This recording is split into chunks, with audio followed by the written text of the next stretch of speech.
நம்பினோ இயேசு ராஜா வெட்கப்பட்டு போவதில்லை. கண்கள் காணவில்லை, செவிகள் கேட்கவில்லை, இதயத்தில் தோன்றவில்லை நீ ஆயத்தமாக்கினதை.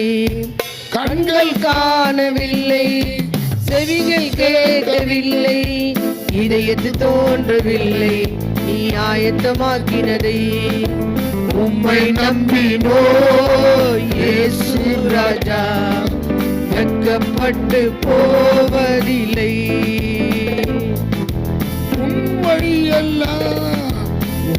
வழிகள் எல்லாம் காக்கும்படி தூதர்களை அவர் அனுப்பிடுவார். வழிகள் எல்லாம் காக்கும்படி